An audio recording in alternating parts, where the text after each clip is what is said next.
Mason was a quiet man. After years of service in the Earth Army, he had moved far from crowded planets. He now lived on a small rocky colony called Revo 9, close to the edge of known space. His house was made of metal and stone, built with his own hands. He had no family, no visitors, and no reason to return to Earth. He liked it that way. One morning, Mason heard news that a big alien trade market was coming to the nearby planet, Voro. It only happened once a year. Traders from many systems would sell strange tools, food, weapons, and sometimes animals. Mason had no plans to buy anything, but something in him wanted to go. Maybe he just wanted to walk among people again, even if they weren't human. He boarded a small shuttle and flew to Voro. The market was loud, busy, and full of strange smells. Mason walked slowly through the rows of stalls. He saw creatures with glass wings, tools that floated in the air, and fruit that glowed in the dark. Still, nothing made him stop. Then he heard shouting near the center of the market. A crowd had gathered around a raised platform. An auction was happening. The seller, a tall green-skinned alien with 4 arms, was calling out prices. "Come and see the rare beast of Talgar," the alien said. "Strong, fire-breathing, good for defense. Only one adult left. The babies are useless without her. Buy now or lose forever." Mason stepped closer. On the platform stood a large cage made of thick metal. Inside, lying flat on the cold floor, was a huge alien dragon. She had dark silver scales, a long neck, and wide wings that looked too weak to move. Her eyes were half open, glowing faintly. She didn't roar or growl. She just watched the crowd. In silence, 6 baby dragons huddled around her, small and shaking. Their colors were different. One was red, another blue, one golden, and the rest were black, green, and smoky gray. They looked scared and hungry. One of them cried softly and tried to wake its mother. The seller laughed. "No bids, no wonder. She's broken, old, not worth a credit. But the babies, maybe you can train them. Anyone." Mason looked at the mother dragon again. Something about her eyes held his gaze. They were not wild or angry. They were tired, sad, but still strong. She had been hurt, but not defeated. He stepped forward. "I'll take them all," he said. His voice was calm. The seller blinked. "All? Even her?" "Yes, all of them." The crowd laughed. Some whispered that the human had lost his mind. The seller shook his head. "Fine, pay what you can. I won't stop you. They'll die anyway." Mason paid the credits and gave the seller the location of his ship. A team of workers loaded the cage onto his shuttle.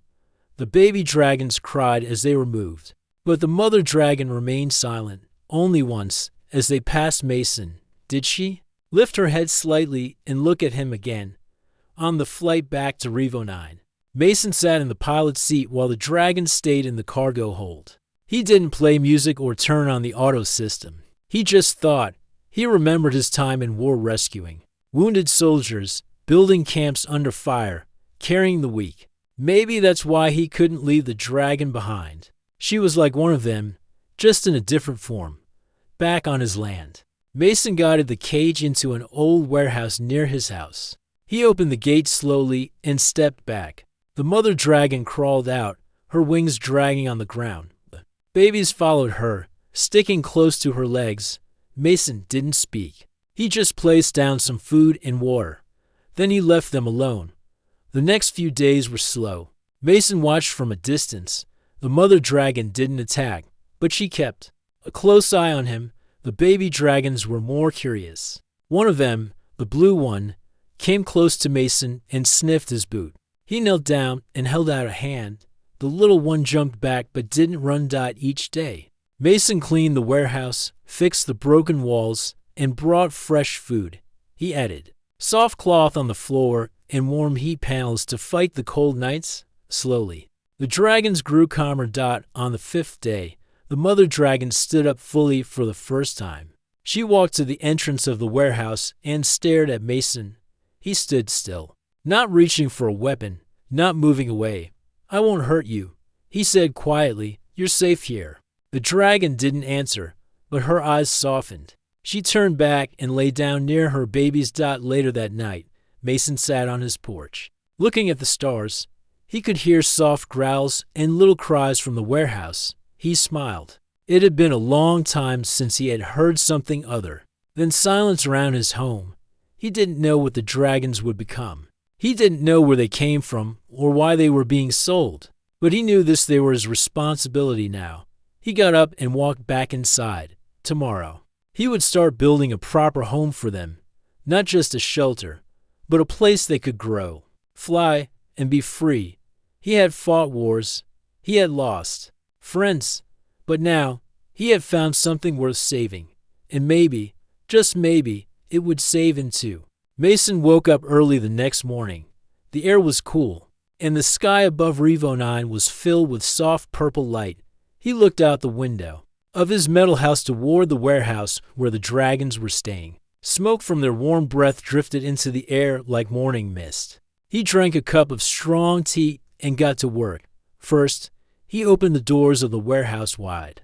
The baby dragons came running out, tumbling over each other. The blue one jumped into a pile of sand. The green one chased a small flying bug. Mason smiled. The mother dragon stepped outside more slowly. She was stronger now. Her silver scales looked brighter. She didn't limp anymore. She stood tall and watched her babies play. Mason walked toward her, careful and calm. He held out a piece of meat, cooked just the way the dragons liked. The mother dragon didn't move at first. Then she slowly took the food from his hand. She didn't growl. She didn't look away. Her eyes met his, and something passed between them, a quiet trust. "I'm calling you Vara," Mason said gently. "Strong and wise, like the name sounds." She blinked but did not protest. Over the next few days, Mason built a large fence around the open yard behind the warehouse. He used strong steel posts and wires so the baby dragons wouldn't wander into the rocky hills and get hurt. He added tall perches and climbing rocks. The dragons loved it. He also gave each baby a simple name. The red one became Flame. The blue one was Sky. The green one, Leaf. The golden one, Shine. The black one, Ash. And the smoky gray one was called Mist. Now that they had names, it felt more real. They were not just animals. They were a family. And Mason had become a part of it. Vara watched him closely each day. She never left her babies for long, but she no longer growled when Mason came near. One morning, Mason saw her lift her wings slowly, stretching them wide. They were beautiful and long, but still weak. She flapped once and stopped, breathing hard. "You'll fly again," Mason said. "I'll help you." He remembered the training towers he used to build for soldiers during his army days. With scrap metal and wood, he built short platforms. In the yard, the dragons could climb and jump from them safely. He also built swinging ropes and soft landing mats from old cargo fabric. The babies played on the towers all day. Sky climbed the highest, then leaped off with a tiny glide. Leaf tried to follow, but landed in a barrel of water. Mason laughed and gently pulled him out. Vara didn't join at first. She stayed on the ground, watching. But every day, she stood a little taller. One night, when the stars were bright, she walked to the tallest tower. Mason stood nearby, watching. Quietly she climbed up, spread her wings, and jumped. She didn't fly. She fell hard. Her wings caught some air, but she crashed into the sand with a heavy thud. The babies rushed over. Mason ran too, but Vara stood up on her own. She shook off the dust and looked at the tower again. The next day, she tried again. Mason began writing notes on each dragon. He measured how far they could jump, how strong their wings were, and how fast they grew. He used his old army tablet to record it all. He wanted to understand them, not to control them. But to help them, he also made small armor pieces for the babies. Nothing heavy, just soft chest plates and foot covers to protect them while they trained. Flame loved his armor and wore it proudly. Mist kept chewing hers. Mason laughed more these days. But even in these peaceful days, something bothered him. One evening, while gathering metal parts near the edge of his land, Mason found something strange. A small black drone, shaped like a bug, was hiding under a rock. Its lens was cracked. It was not from the colony. It had no mark. He took it inside and opened it. Inside was a small tracker device. Someone's watching us, he said softly. He didn't tell Vara, but she seemed to sense it anyway. That night, she stood outside the warehouse, eyes on the dark hills. She didn't sleep. The babies slept close to her, safe under her wings. Mason began adding extra layers of steel to the fence. He placed cameras on the tall poles and installed alarm lights. He had been a soldier once. He knew how to prepare, but he also knew this place needed more than walls. He began digging a small pond near the play area for the dragons to cool off in. He planted alien grass that grew fast and soft. He built a tall perch just for Vara, so she could look over the land. She used it often. As the days passed, the dragons began to show more of their true selves. Flame was bold and always first to try new things. Sky loved climbing. Leaf was quiet but fast. Shine liked to dig and roll in the sand. Ash was strong, even though he was the smallest. Mist liked to sit near Mason when he worked. Mason began talking to them like old friends. One afternoon, while fixing a broken pipe, Mist curled up beside him. Vara came close and laid her head down nearby. Mason reached out and touched her head gently. She didn't pull away. "You're not just dragons," he whispered. "You're family now." That night, a light rain fell across Revo 9. Mason stood outside, watching Vara and the baby dragon sleep. For the first time in years, he felt peace. He didn't know what would come next, but he knew this was only the beginning. Morning light broke over the hills of Revo 9. The sun was soft, with orange and blue clouds slowly moving across the sky.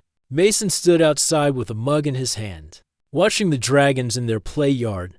The baby dragons were full of energy. Flame was chasing Shine around the rocks, and Sky climbed one of the wooden towers Mason had built. Leaf and Mist splashed in the pond, while Ash rested on a flat stone, soaking in the warmth.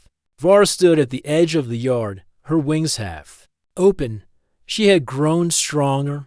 Her wounds were healed, and her eyes were sharper. She no longer moved slowly. Her steps were confident now, but her wings had not yet lifted her into the sky. Mason had been working hard to help her. Every few days, he added something new to their training area. There were now 3 tall towers of different heights, platforms shaped like ledges, and open space between them. It was made for dragons to leap and learn to fly. "Today's the day, I think," Mason said softly. Sky, always the curious one, was the first to try gliding. He would climb the tallest tower and leap, spreading his small wings. He couldn't fly far, but he could glide from one platform to the next. Mason cheered every time. Sky would wag his tail happily and try again. The others began following him. Flame was bold but often crashed. Leaf moved quickly and jumped with strong legs. Shine liked to fly in short bursts before diving into the sand. Mist liked spinning in the air, even if she landed upside down. Ash took his time. He studied the others, then copied what worked best. Vara watched them all. She kept her eyes on Sky the most, maybe because he reminded her of herself. Mason noticed this and smiled. "You taught them well," he said to her. "Now let me help you." He walked to a small platform and patted the top. "Try this one. It's strong." Vara didn't move. Mason didn't push. He simply walked away, sat on a nearby rock, and waited. He knew trust took time. After a long while, Vara stepped forward. She climbed the short platform. Her claws scratched the surface. Her wings stretched wide. Mason held his breath. She jumped. Her wings flapped hard. She lifted off the ground just a few feet, but her body tilted, and she dropped with a heavy thud into the sand. The baby dragons rushed to her side, nuzzling her gently. Mason stood up but didn't move closer. Vara growled softly, not in pain, but frustration. "I've seen soldiers fall 100 times before they could run," Mason said quietly. "Falling just means you're trying." The next day, she tried again. This time, she flew a little farther before landing hard. Her wings were improving. The strength was returning. Each day, she practiced. Each time, she got a little better. The baby dragons joined her. They learned faster than expected. Their jumps became longer, their glides smoother. Mason marked their progress in his old army tablet. He was proud of them like a father would be. One morning, something special happened. Varra climbed the tallest tower. The air was calm. Her wings stretched wide, casting a shadow over the play yard. The baby dragons stopped playing. They all looked up. Mason stood silently, his eyes fixed on her. Varra leapt out this time. She didn't fall. Her wings caught the air. She rose higher, flapping hard. She circled the yard once, then twice. The wind rushed past her. She roared not in anger, but in joy. Mason cheered loudly, raising his hands. Yes, that's it, girl. You're flying. The baby dragons jumped and flapped their wings excitedly. Some tried to join her, but they were still too small to rise that high. Varra landed smoothly on the soft ground. She looked stronger than ever. Her silver scales sparkled in the light. From that day on, she flew every morning. She flew over the yard, over the fence, and sometimes over the rocky hills nearby. Mason trusted her. She always returned before night. Now that Varra was flying again, Mason made changes to the shelter. He opened the roof of the warehouse so she could land inside.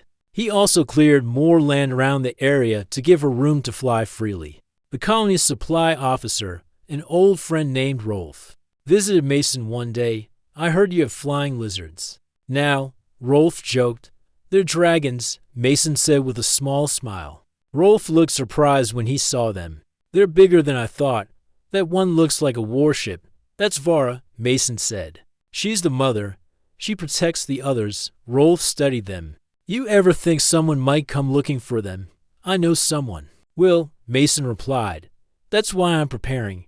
He didn't tell Rolf about the drone he found. He didn't want to cause panic. But inside, Mason knew this peace wouldn't last forever.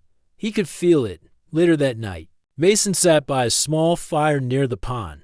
Varra lay beside the flames. Her babies curled up around her. The stars above blinked like tiny eyes. Mason looked at the dragons and felt something warm in his chest. They were more than animals. They were survivors. Just like him, you're not alone anymore, he said softly. He reached out and placed his hand gently on his head. The small dragon Pured in the distance. A shadow moved across the sky. Mason looked up, alert, but the stars returned to normal. Nothing followed. Still, he made a note to double-check the cameras in the morning. For now, the dragons were safe, and for Mason, that was enough. It had been almost 2 months since Mason brought Varra and her 6 baby dragons home. Life had become peaceful, even joyful. Every day, he watched the dragons grow stronger. Varra flew with ease now, circling the skies above the rocky hills. The babies could glide across short distances and had started racing each other through the open field. Mason had even built small wind tunnels for training. But something had started to feel different one evening. While checking the camera feeds from his fence, Mason noticed a strange shape in the sky. It wasn't a bird. It wasn't one of Varra's flights. It was a ship, a small one, quiet, and flying too low. He zoomed in with his lens. No lights, no ID tag, no signal. Just like the drone he had found weeks ago. Mason stood up from his chair. His old instincts, long asleep, woke again. The next morning, he flew his small shuttle to the main colony, about 40 kilometers away.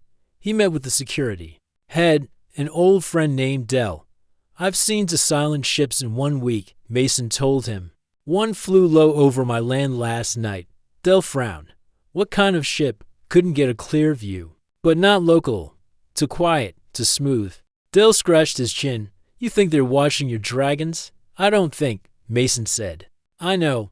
Back at his homestead, Mason increased the defenses. He reactivated some of his old army equipment motion sensors, tracking, lights, shield generators, and to high-powered cameras. He trained the baby dragons to follow simple commands, like hide and gather. Varra watched him quietly. She seemed to know something was coming. That evening, as the sun went down, a small ship landed just outside the fence. Mason was ready. He stood near the gate, wearing a strong vest and holding a warning light. Var stood behind him, wings half open. The baby dragons were hidden in the shelter. The ship door opened, and 3 figures stepped out. The leader was tall, wearing a dark coat. His skin was a pale blue-green, and he had sharp, long fingers. His eyes were cold. "I'm Grusk," he said. "Trader, collector. You have something that belongs to me." Mason didn't move. "You mean the dragons?" "Yes," Grusk said. "They were mine. You bought them at the Voro market, but the sale was not approved. They were stolen before the auction. I'm here to take them back." Mason narrowed his eyes. "I paid for them. You said nothing back then." "That was my brother," Grusk replied. "He is no longer in charge. I am. And now I want my property." "They're not property," Mason said. "They're living beings. They belong to no one." Grusk smiled, but it was not friendly. "You are one man, an old soldier. I could return with 10 ships and take them by force." "Try it," Mason said, stepping closer. "But don't forget this is my land. I won't let anyone harm them." Var growled behind him, her silver wings stretching wide. Grusk looked at her, then back at Mason. "I'll be back in 3 days. If they are not waiting for me, I'll come with fire." He turned and left without another word. The ship rose into the sky and vanished into the clouds. Mason watched the sky for a long time. That night, he sat beside Vara near the fire pit. The baby dragons gathered around.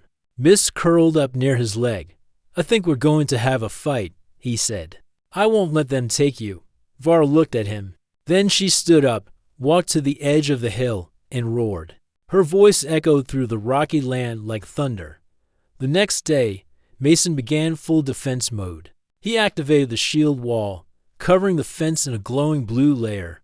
He placed alert pads in the ground to track movement. He made a safety bunker for the dragons in case of an attack. He also taught the babies to fly in teams. Sky and Leaf worked well together. Flame and Shine were fast. Ash and Mist moved with sharp focus. They listened to Mason's signals and followed his voice. They were young, but they were brave. Mason cleaned his old laser rifle, powered his defense drones, and called Dell at the colony. They might come in numbers, he warned. Protect the colony. Don't send help. I can handle this. Dell didn't argue. He knew Mason well. On the 3rd evening, just as the sun touched the horizon, the sky turned dark. 3 ships appeared, flying low and silent. They moved fast, heading straight toward Mason's land. Mason stood on his porch, waiting. Var flew into the air with a strong flap, circling above. The ships landed outside the fence again. This time, Grusk did not step out. Instead, a group of 10 armored figures marched toward the gate, weapons ready. Mason spoke into his mic, shields on. The fence lit up with bright energy. The attackers fired at it, but the blast bounced off. Then Mason pressed the second button. The ground shook as 2 auto turrets rose from the ground and fired warning shots. One alien dropped his weapon and ran back. The others stepped away. Vara swooped down suddenly, landing with a crash behind the fence. Her eyes burned with fire. She roared again. Grusk's voice echoed through a speaker. "This is your last chance, human. Surrender the dragons. You had your chance," Mason replied. He gave one sharp whistle. From the side shelter, 6 baby dragons burst out. They didn't attack but flew in formation above the yard, showing their power. Their wings flapped in rhythm. The aliens hesitated. Mason aimed his rifle. "Leave now, or you won't leave at all." Grusk's ship engines powered up again, slowly. One by one, the ships lifted off and flew away. No fight, no words, just silence. Mason kept his rifle ready until the sky was clear. Then he looked at Vara. She landed beside him and touched her head to his shoulder. The babies gathered close.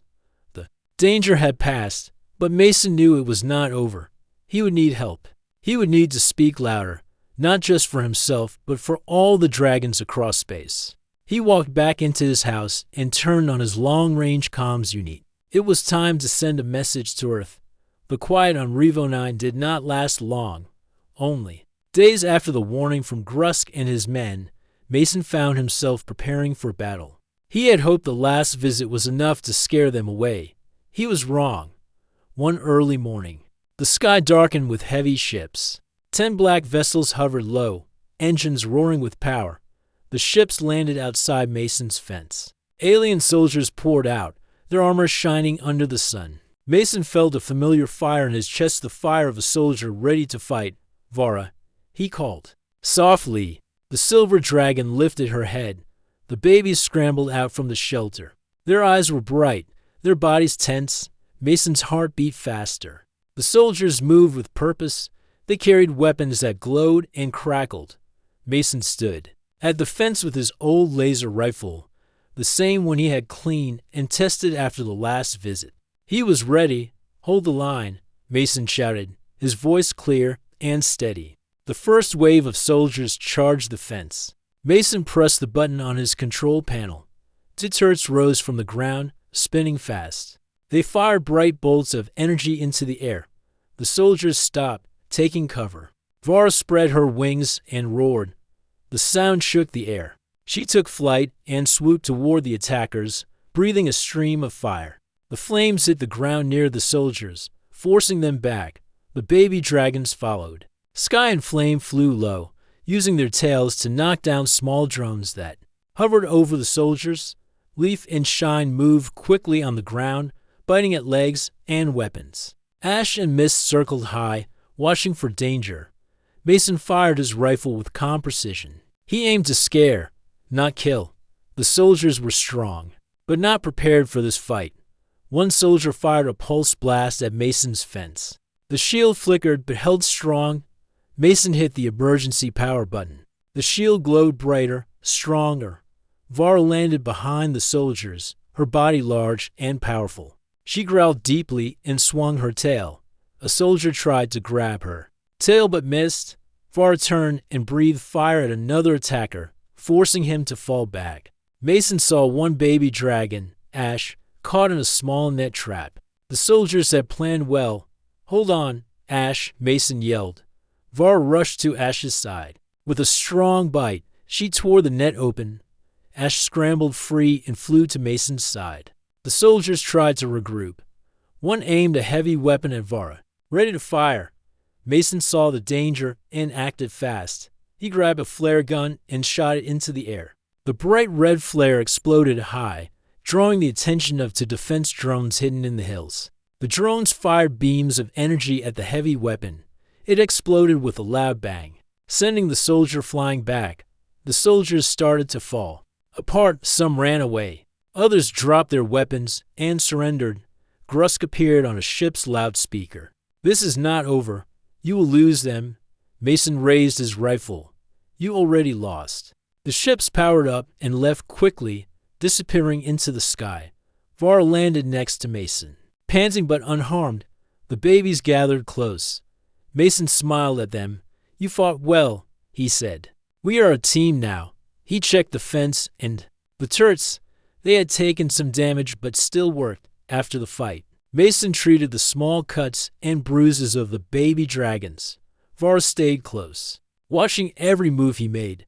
The colony sent a small team to help Mason repair the damage. They were surprised to see the dragons up close and impressed by Mason's bravery. A reporter from the colony's news channel arrived. She recorded Mason's story, asking questions about the dragons, the attack, and the future. Mason spoke clearly. "These dragons are not weapons. They are living beings. They deserve to be safe." The story spread quickly through the colony into other planets. Mason's name became known as the Dragon Vet. That night, Mason sat outside by the fire with Vara and the babies. He looked at the stars and thought about what had happened. He knew the fight was not over. Grusk would return with more power. Mason had to prepare for the worst. But he also knew one thing: he was not alone. Together, they were strong. The days after the battle were busy for Mason. His home and land needed repairs. The fence had holes from the blasts. The turrets required new power cells. Mason worked from early morning until late at night. But the hardest work was not fixing the land. It was knowing the danger was not gone. The colony was quieter than usual. Some people whispered about the fight, others stayed away from Mason's land. But many wanted to know more about the dragons and the man who saved them. One morning, Mason received a message from Earth. It was from the Intergalactic Council, a group that helped keep peace between planets. They had heard his story. They wanted to help. Mason felt a spark of hope. He called Vara and the babies to the yard. The dragons were curious. They looked at Mason with shining eyes. "We are going to ask for help," Mason said. "But first, we must be ready." He built a tall signal tower near the edge of his land. It was made from old antenna parts, metal rods, and bright lights. The tower would send a message across the stars. Mason worked carefully, with the baby dragons watching and learning. Mist sat close to him, her tail twitching as she watched his hands. After days of work, the tower was ready. Mason climbed to the top and sent the message. The signal flew through space. It reached Earth, the Intergalactic Council, and other colonies. The message was simple. Mason told the truth about the auction, the stolen dragons, and the attacks. He asked for protection and helped to stop others from capturing and selling alien creatures. The answer came faster than Mason expected. A group of council agents arrived on Revo 9. They brought new technology, ships, and promises of peace. Mason showed them Vara and the babies. The agents were careful but kind. They asked many questions, but Mason spoke honestly. Vara stayed close to Mason, trusting the visitors more than before. The news reporter from the colony returned. With a camera crew, they recorded Mason's life with the dragons, their training, and the new friends. The story spread far. People from many planets sent messages of support. Some shared their own stories about rescuing alien animals. A small movement began a call to protect all living creatures in space. Mason felt proud but knew there was more to do. He taught the baby dragons new skills. They learned to follow simple commands and to stay safe during attacks. He built a larger shelter with soft floors and high walls. It had open spaces for flying and shaded places for rest. Vara took to flying higher and farther. Mason watched her from the ground, his heart full. One evening, as the sun set in red and gold, Vara let out a loud roar. It echoed across the colony, a signal of strength and hope. The baby dragons joined in with soft growls and chirps. Mason smiled. He knew their message was clear. They were not just survivors. They were family, a symbol of courage. The colony leaders agreed to protect Mason's land as a safe zone for alien wildlife. This was the first step. Mason stood on his porch, looking at the signal tower. The stars shone bright above. For the first time in a long while, Mason felt hope. He reached out to stroke his head. "Home is here," he whispered. The sky was clear and bright over Revo 9. Mason stood outside his house, looking at the land he had built for Vara and her 6 baby dragons. The soft wind carried the scent of alien flowers and fresh grass. The sound of wings flapping filled the air as the dragons flew above, their shadows dancing on the ground below. Mason smiled. It had been many months since he bought the dragons at the alien auction. They had come a long way from scared and weak creatures. Now, they were strong and free. The new shelter was finished. Mason had built it with care and love. It was larger than the first warehouse. With high walls and wide open spaces, soft grass covered the floor. There were tall perches and deep pools for the dragons to play and rest. The shelter was safe and warm, a true home. Vara flew down and landed gently near Mason. Her silver scales shone in the sunlight. She looked proud and calm. The baby dragons followed, landing with playful jumps and happy chirps. Mason knelt down to greet them. Flame brushed his hand with her warm snout. Sky nuzzled his cheek. Leaf and Shine flapped their small wings excitedly. Ash and Mist curled up near his feet. "You're all grown up now," Mason said softly. "You've come so far." The dragons looked at him with eyes full of trust and love. Mason felt a deep warmth in his heart. For the first time in many years, he did not feel alone. Mason's life had changed. He was no longer just a retired soldier living quietly. He was a protector, a teacher, and a friend He had a family one made of scales, fire, and wings. Each day was full of work and joy. Mason trained the baby dragons to fly farther and higher. He taught them to follow commands and stay safe in the wild. Vara watched and helped, teaching her babies with patience and care. The colony recognized Mason's land as a protected area for alien creatures. Other people began bringing injured or lost animals to Mason for care. He helped them all, using what he had learned from the dragons and his army days. One evening, as the sun began to set, Mason sat by the fire pit outside the shelter. Vara lay beside him, her body warm and steady. The babies slept nearby, tired from their day of play. Mason looked up at the stars. He thought of the long journey, the auction, the battles, the hard work. It had not been easy, but it had been worth every moment. He reached out and gently touched Vara's head. She closed her eyes and purred softly. "You saved me," Mason said quietly. "And I think you saved me too." The wind carried their quiet promise into the night. Mason knew that the future held many challenges. The galaxy was vast and full of dangers. But he also knew that with Vara and the babies by his side, he could face anything. Together, they were strong. Together, they were home. The soft flapping of wings rose again as the dragons took flight into the starry sky. Mason watched them disappear into the night, feeling peace and hope in his heart. Home was here, and he was ready for whatever came next.